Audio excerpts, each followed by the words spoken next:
Welcome back, fellow armchair generals. This is Gamer 1745 here with my continuing playthrough of Hearts of Iron 4 with Black Ice. Okay, well, let's give a quick update. Sort of made this episode once before, just with some other games, Baldur's Gate in particular. I have to do a different start key, so I have to readjust it. I forgot to change it back, so the episode that I made I didn't record. It was fun playing, but so we're going to sort of play it again. But one thing I did notice is that Spain has somehow had a I don't know whether they actively, I mean, it's still part of the Axis, or yeah, part of our faction here, but it's turned over to just not Republican Spain, but just to Spain, because there's still a Republican Spain out there. So, excuse me, which I thought was interesting, which is not doing well for my trade relations with them. Just thought I'd point that out. So this is going to end soon, and we're going to organize up another bigger invasion, I think.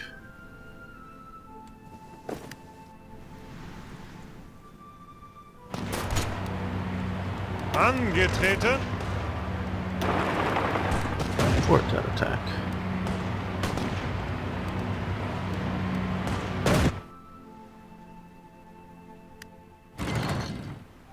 Befehle. You've done your job by delaying that. And you didn't take that. Oh, bummer.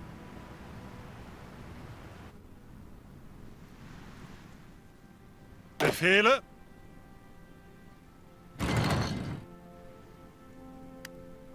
Okay, good. Zuhören. Ausrücken.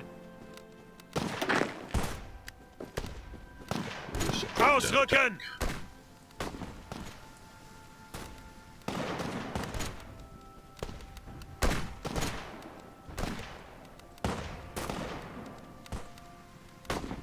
Befehle.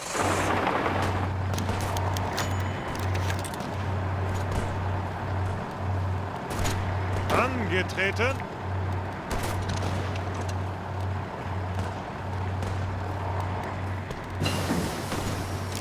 And advance heavy machine guns.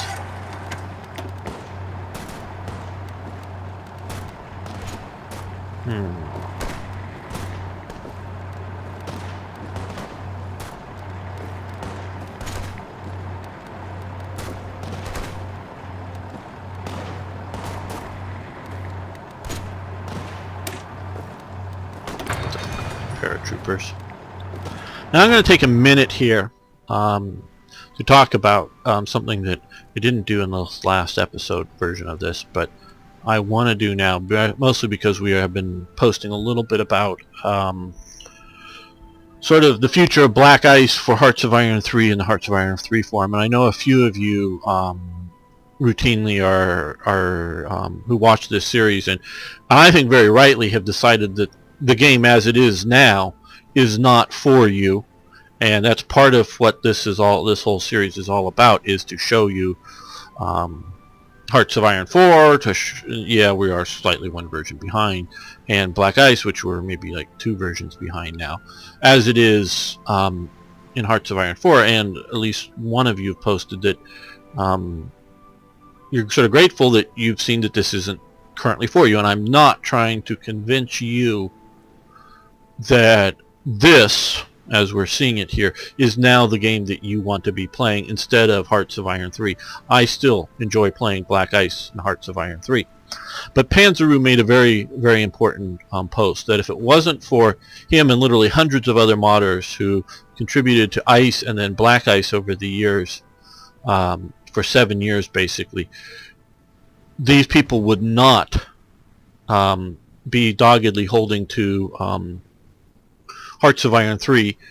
They would have either given up playing Hearts of Iron entirely, or they would have all by now have moved over he didn't quite say this, but had moved over to Hearts of Iron 4, and that includes any of you holdouts, if it wasn't for Black Ice, and that's 7 years of development of Black Ice.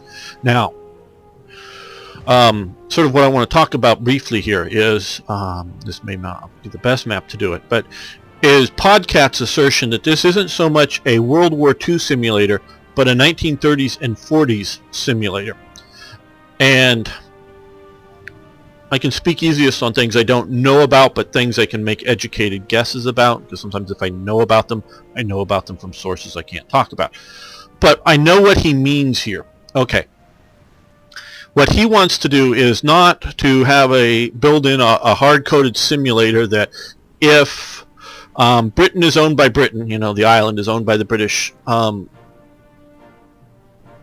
nation, independent, and if France is occupied by the Germans in 1944, about June we're going to do a scripted, Black Ice does a great job of this for 3, but we're not going to have a scripted D-Day invasion. He doesn't want to build a game that does that, where Black Ice does, because the AI is so bad. What Podcat wants to do is build a game that the AI will determine what it needs, when it needs, and do a smart major invasion, whether that's in 1940 or 1944 or 46, and whether it's in France or in the Low Countries or in Norway or down in Spain if it's Axis occupied.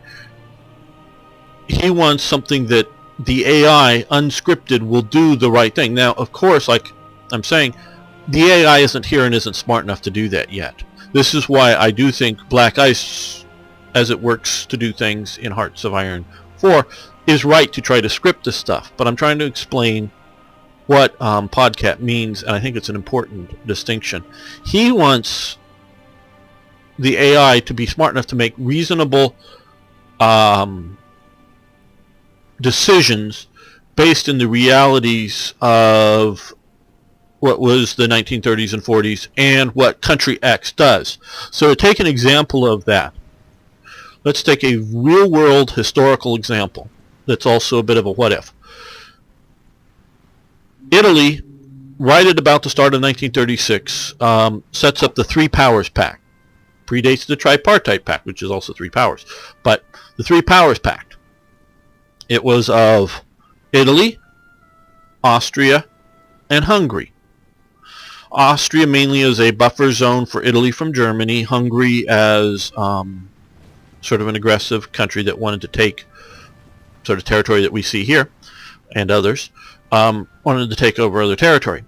Because Italy wanted to expand itself, and it felt that it was a fascist country. It felt threatened from a National Socialist country. Yes, their economic system is similar, but they're not the same ideology. So it felt threatened from also geopolitical position. Now, Hitler, Italy, not quite in the Three Powers Pact, but had two major allies left over from World War I, that being of England and France. Italy feels very massively betrayed by its allies when it goes to war in Ethiopia with an embargo. Excuse me. That includes everything but oil, basically. Why it doesn't include oil, it's a bit of a mystery. But the one thing that probably really could have hurt Italy at this time. But it sees that it's vulnerable to two, if you will. Well, we'll take a maybe a Mussolini view of it, of naive nations, France and Britain, that the world is really post-World War I and we're all just going to get along and it's all going to be good and nice, and so we don't have to play power politics and we can still do the League of Nations and Wilson's 13 points, which he gave up on basically all of them to get the League of Nations, but that's another story. So that's the view of the world, where Mussolini's view of the world is that it's still a very harsh and competitive place and things aren't settled like borders. So he finds out he can't rely upon these two major powers over here. So what does he start to do? He starts to shift towards a power block with Hitler, and Hitler's wanting this all along. Hitler is a fanboy of Mussolini. That, again, people use that to point out that they're the same ideology. Well, I can point to other cases and histories in which people have admired other political figures, even current ones, and don't agree with many of their policies. Maybe a good one example would be many people really like Churchill nowadays, but they may be horrified at Churchill's views on the British Empire and willingness to, fight to maintain it, kill people to maintain it. So you can admire somebody and not fully agree with their ideology. So Hitler's wanting to get Mussolini support and likes the way Mussolini's trying to rule. Yes, very much so. So here's a very real thing. The three and these actually are sort of going on at the same time. Mussolini's building the Three Powers Pact, which is very much trying to keep Austria as a buffer zone. Austria, remember, at this time in 1936-37 is a fascist country. They have a fascist government, the Fatherland Front. It's not a National Socialist government because they also have a National Socialist Party, the Nazi Party, in Austria. So that they're, faced with two similar but different ideologies going on. Because to be a true Nazi, you have to believe that all Germans should be under one government. That is a fundamental, foundational element to National Socialism. And it's a mislabeling of a term. They were nationalists and they were socialists, yes, but it's so much more than that. So I don't know if Nazi is a better term, but whatever you want to label it, but I sometimes formally call it National Socialism. In National Socialism, because obviously you can find sort of modern National Socialist parties, but they're not German National Socialists because they're like Russian National Socialists, which is, obviously doesn't believe that Germans should rule the world. But if you are a German National Socialist, you believe all of the German people should be under one government. So that means Austria cannot exist. So if you believe in the Fatherland Front, you can't be a National Socialist by definition. Not just because you believe in a different party, but because National Socialism believes in unified Germany. So you have Austria as the buffer zone. Hopefully Hungary often appeared to be stronger than it was. Obviously, Italy appeared to be stronger than it was too historically. I mean, people thought it was a great power, and it sort of crumbled really quickly to where you just send 2 or 3 German divisions to hold off the front line that Italy can't do. I mean, that just tells you how bad they were crumbling.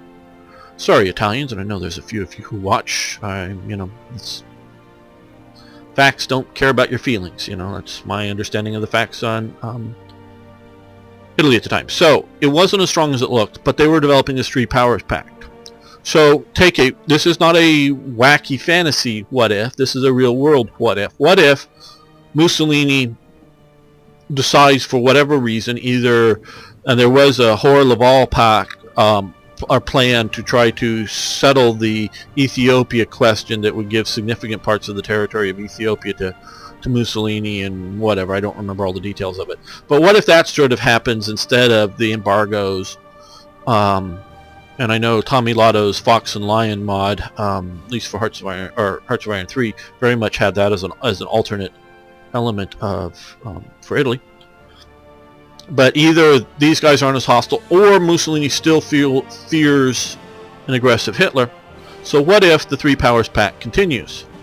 Now, if you script things like Panzeroo does, and this is not a slam again against Panzeroo, I love the way he scripts things, and I think it's important that he scripts things because, particularly in Hearts of Iron 3, the AI wasn't good enough, and so far in Hearts of Iron 4, the AI isn't good enough, and so we may need to script things, but I'm hoping eventually Podcats, I'm jumping around 2 people with the name P in it, but Podcats, if his idea of a more dynamic and smart AI works out, I think we will all love it if it does. I don't know if it ever will, but so if you have this sandbox 1930s and 40s realistically, and they also go in my opinion, some little too fantasy and paradox, but you have the sandbox Three Powers Pact here what if they continue that and the world sort of goes down the same lines without scripting?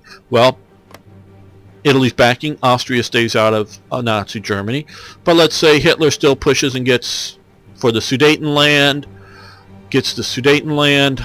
then there's the breakup of Czechoslovakia, but with the Three Powers Pact, Hungary moves in to protect Slovakia from German occupation, which means they grab it up. They then pressure similarly for Romania down here, and then they see about carving up Yugoslavia, maybe giving a little bit up here to Austria, but even though Austria would really like a port, I'm sure, down here, instead Mussolini gets the coastline, like I say, maybe Zagreb or something for Austria, and some of the internal area here for Hungary. Okay, so if you set this up to have a 1930s, 1940s sandbox that reacts in realistic ways, and notice I said the word realistic. It isn't currently, and there's a lot of wackiness. So you can have the AI that makes these adjustments, and that's part of what this is sort of designed to do, is that you can script this, and there's the historical setting that it's told to go through these paths in a certain path, and it's also told to block out certain possibilities for it. Say, going with some wacky alt history options, which we don't see here, but in some nations they have it, so that you get that kind of thing. And so Podcat's view doesn't necessarily always articulate it well, and I hope I'm doing it justice here, is that these nations in time, not now, in time, will have an AI set up through a sort of their own AI, their own individual country AIs with possible events and possible or use of the national focus tree to set down paths, so that if X path is blocked, then take Y path, say, Hungary and Italy start making up a power block here, that you have this alternate historical setup that is realistic based on what's going on. So that's what they mean by this sandbox kind of view. Is it going to work out? God, I don't know. Is it ever going to meet our requirements? I don't know. I do know that you can script a Three Powers party pack, sort of in the sense that Panzeroo does, to follow down that path, including adding in some national focus and things as a setup, and you could do it as a percent chance, 5% chance, 50% chance, whatever, that Italy pursues Three Powers Pact and rejects the Pact of Steel and alliance with Germany. And you could do that kind of percentages out, or you could do it so that if, say, Germany does something, I don't know what, declares war against Italy, or obviously that could happen early on, or something like that. But even if it doesn't quite do that, but just, I don't know, goes communists. I sort of kind of, not as much as the Paradox people, but I sort of kind of like to have for the players to have freedom. When I'm building Third Reich events, notice the title, Third Reich events, not Germany's events, Third Reich events. It's always presuming that it's the Third Reich, which is the Third Reich is under National Socialist Germany, not under the Kaiser Reich, not under some other sort of what-ifs that may be reasonable historical what-ifs, because we can look at the what-if there was the plan to overthrow Hitler if the Czechs went to war and France really pushes it. There was a plan. Whether it would have been carried out, I don't know. Whether it would have succeeded, I don't know. But that was the plan, to have a overthrow of Hitler. What if that happens, and then, well, then what? Does the German army successfully overthrow Hitler and the Nazis, and then do they go back to the Weimar Republic?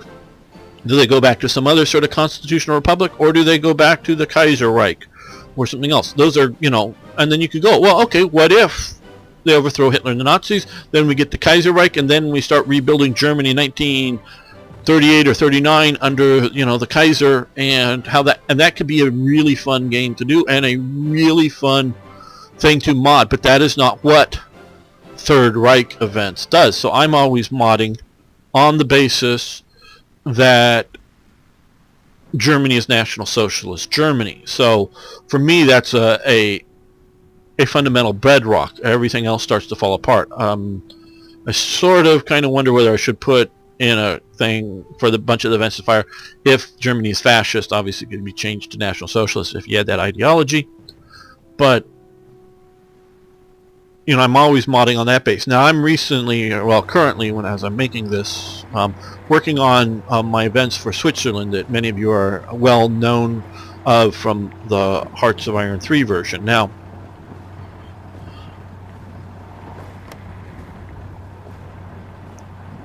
trying to say what I can say.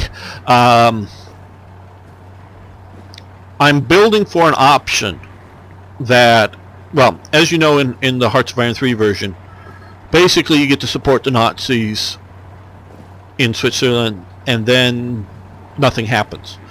Unless you declare war and invade Switzerland, and then if you invade Switzerland, you get some bonuses or cores in certain areas, so you don't have revolt risks. You get to, instead of having it as occupied territory, you get to have some of the areas, not all of, and we do it state by state, some of the areas as owned by Germany instead of just occupied by Germany.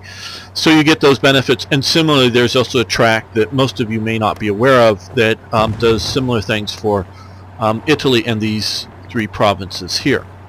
Now, what I'm doing for, well, and since Switzerland is now made up of states, you can only own states, I have a problem in that there's only 2 states. I do hope maybe I know it can be modded, but quite honestly, I don't know how to mod states at the moment. Change which provinces are in states and create new states.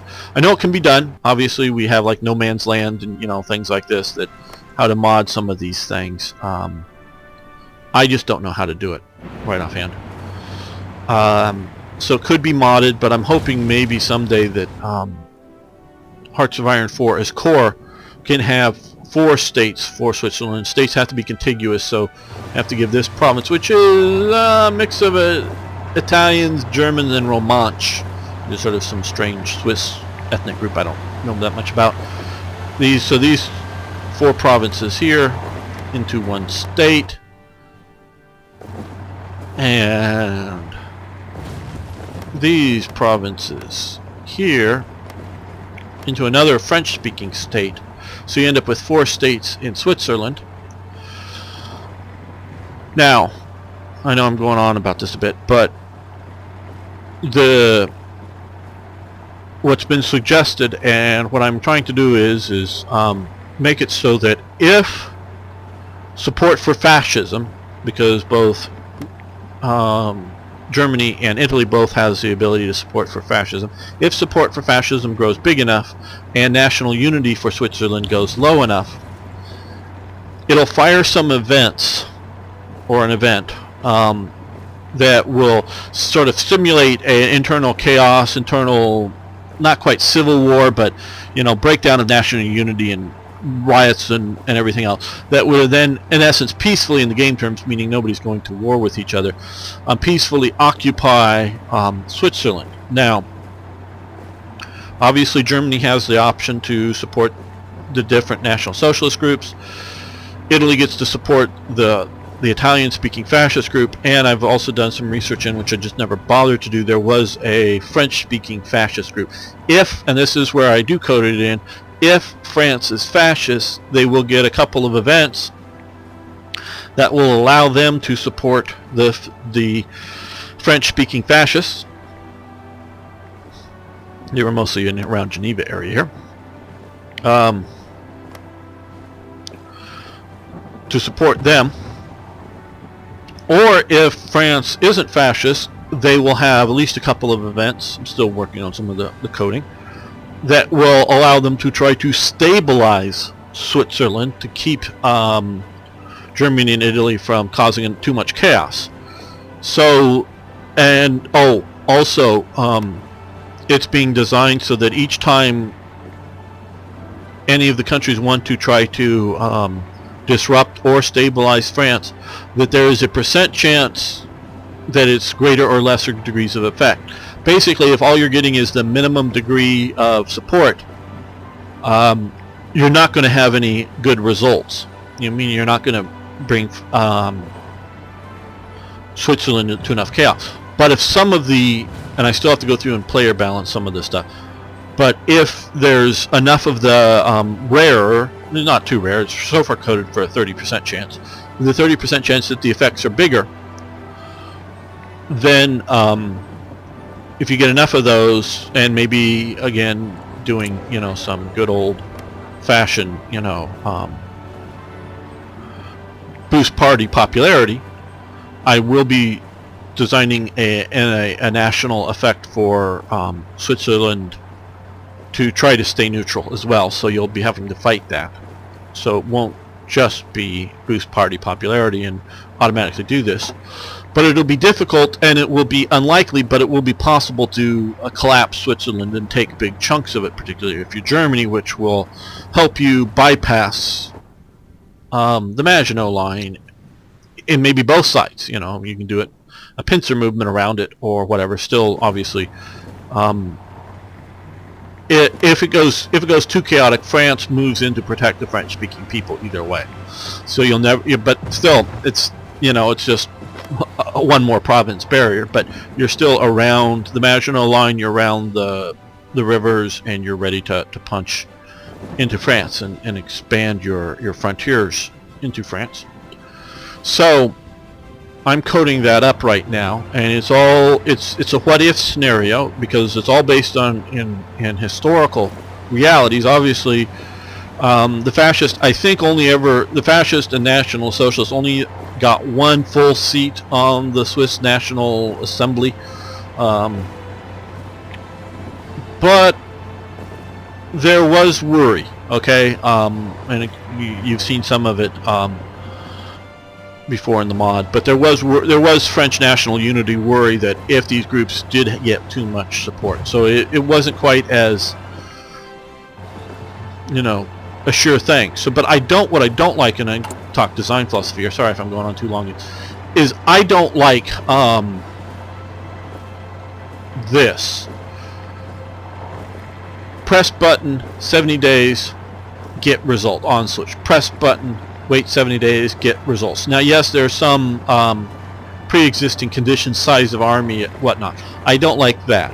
That is just too easy for me. I'm sort of thinking, should we do this? I don't know, but the idea of these as sure things. Now, some of them are more historical, yes. And if you've seen what I've done over the Sudetenland, yes, you press button, get this, and then you have the chance to go to war with Britain and France, as well as Czechoslovakia. If it doesn't go right, it now could end up peacefully. It is coded so mostly it ends up peacefully, but you could end up with a war. So you no longer have push button, get results. You have push button, cause the event chain to start that will, because it's historical, it will most likely work out in the historical path. But notice I said likely, meaning it's possible not. Since historically Switzerland held together as a national unity situation, that's going to be the most likely outcome. but there is a possibility of an alternate history outcome. And that's all what we're looking at. We can look at Operation Tannenbaum, which was Germany's invasion plan to invade Switzerland. So they had plans to. So what if? And this is what part of the game is what if Switzerland goes, or you invade, somebody invades Switzerland. I remember my old board game Third Reich, the Rise and Fall of the Third Reich, as a title morphed into Advanced Third Reich over the years. The hexes for Switzerland were just sort of missing, and you could never declare war on them. It was just an impenetrable few provinces there that limited your ability to move, and I think that was the only nation that had that. That was on that map board that had that. You must go around. I sort of reject that as a hard-coded simulation. So sorry this took so long, but and we didn't get much playing in. But I hope it was interesting to you to know a little bit the philosophy of what the developers are doing, letting these guys rebuild their strength.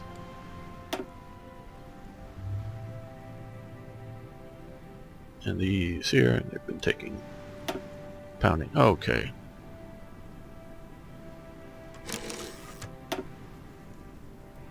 Mid-Atlantic Ridge. Where's that? Oh, here. Yes. Go after shipping. Okay.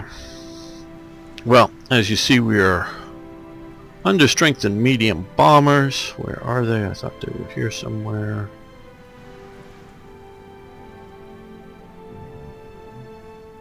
Okay, so we've maxed out those. That's good. How are light? Well,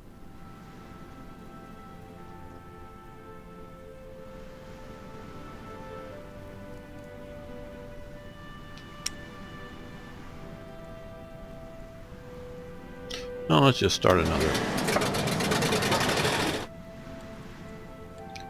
few of those in production.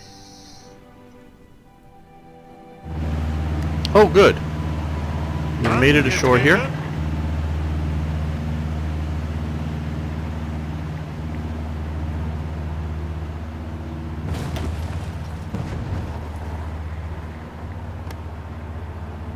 Okay, we have that occupied. Ihre Befehle?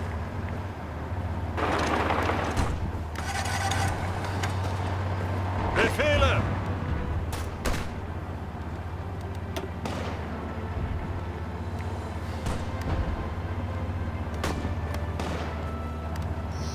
Well, look at on these little, they're really neat little islands, Aegean islands, but for production results, they're crappy little islands. On these crappy little islands, they had a tank factory, 2 civil and 1 military factory. Or no, 3 military and 1 civil. Sorry, I got that backwards.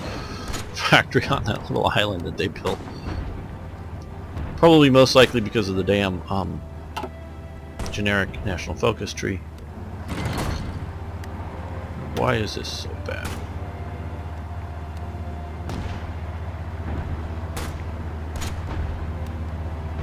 Low supply.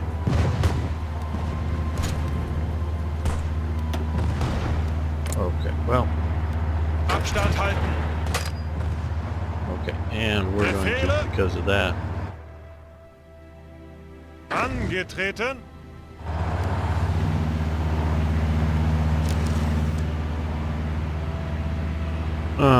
What is the supply limit here?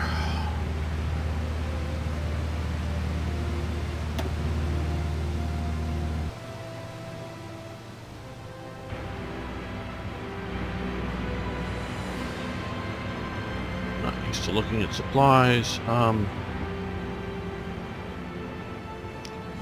Okay. We can supply 14, it's 26. So Achtung!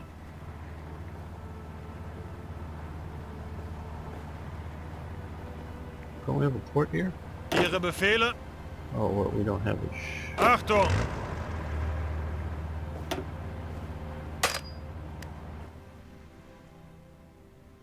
Ihre Befehle?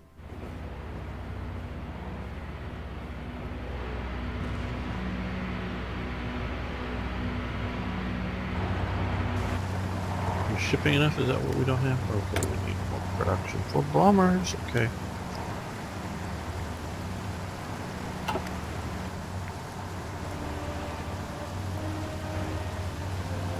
Ihre Befehle?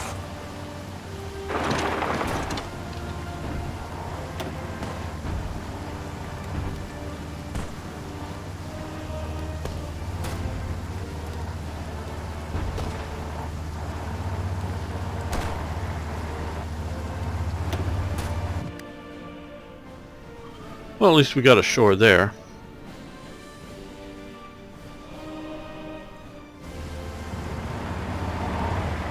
Befehle? I'm gonna move all of you guys. Well, I'm gonna do that. Ausrücken!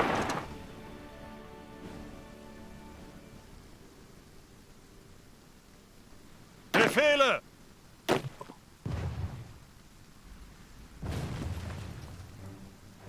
Angetreten! Ausrücken! And let's take a look at Africa that we've been ignoring too long. Achtung! Ausrücken! Okay, you cross the Angetreten! river, get on that flank. Got those ports.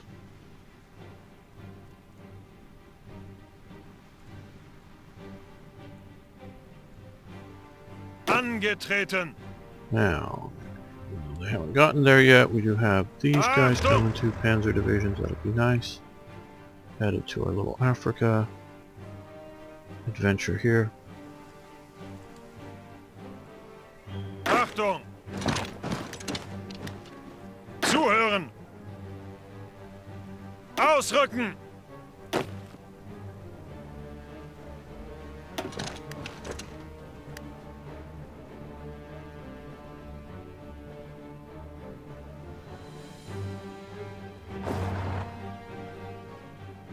Achtung!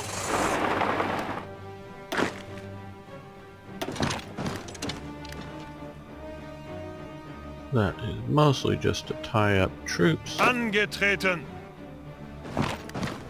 Zuhören!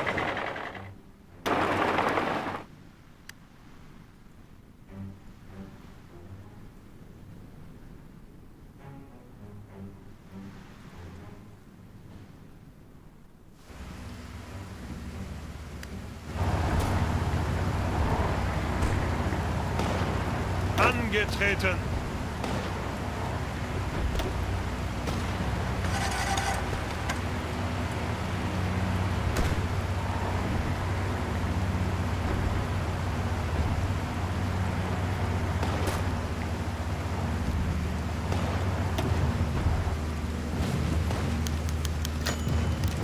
Oh, Red Baron killed over the Middle East. Do we have any fighting over the Middle East? Okay.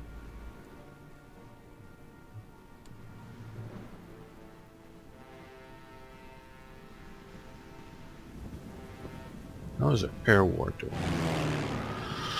Okay, we've got to win the air war over Britain so that we can do some parachute landings there as well as naval invasions. We want to do that, most assuredly so.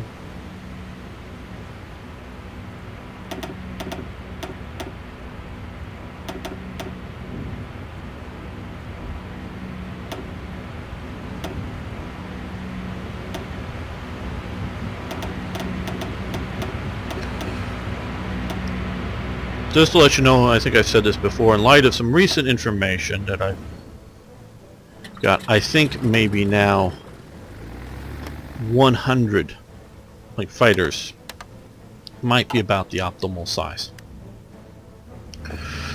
Early on, well,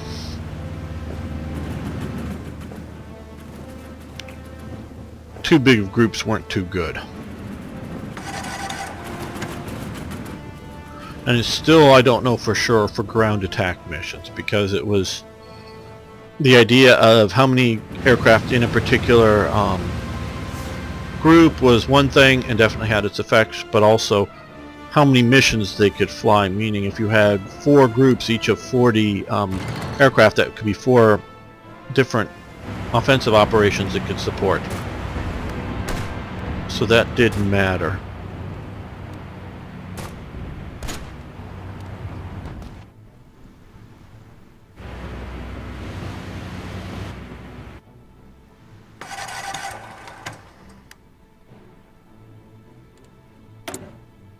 Yeah, just these bombers we're rebuilding. Formations. Yeah.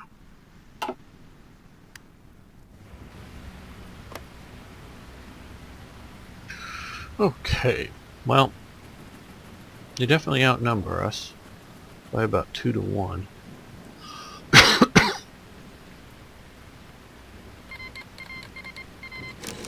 We actually have better radar coverage than they do.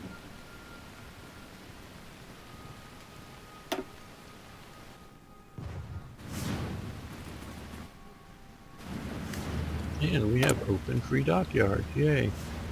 Okay,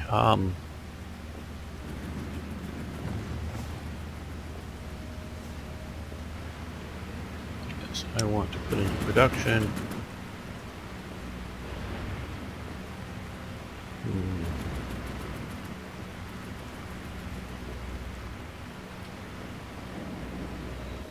Okay, well.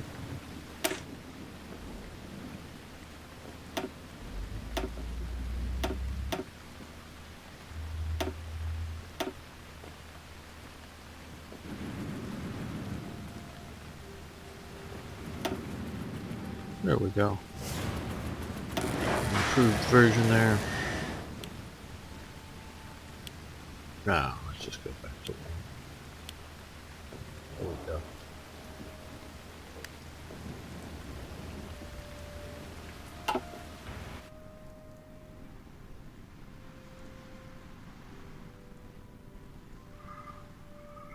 Okay, well, sorry for the long talk if you weren't too interested in it.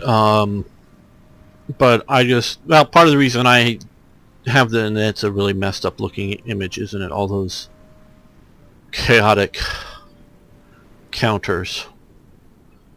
Partially because we're on the air mod, so it's throwing up the air strengths. Well, a little better there. Though the flags are having a problem. Part of the reason I do this channel is to communicate with you about history, about those kinds of thoughts too, but also about my understandings of Hearts of Iron 4, where the game's going, what I'm trying to do with it in mods, because I started this whole channel just really literally just to make a few episodes to show off Third Reich events, to get more players for it. And so when I talk about things like what I'm doing for Switzerland, that's still at the core of one of the reasons, not the only, but one of the reasons for this channel is so you know what's going on. Third Reich events is very much still in development, very much being worked on. I've actually sort of shelved my expanded government mod, and a few people wanted me to do I think it was Soviet ministers next, and I haven't even gotten to them yet because I never fully finished off the Italian ministers.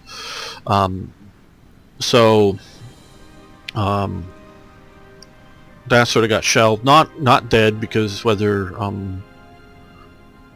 well, I'll get back to them at some point, and some of them may end up in other mods or whatever, I'm not sure. So see you next time. Thanks for watching, thanks for liking the videos. Thanks so much.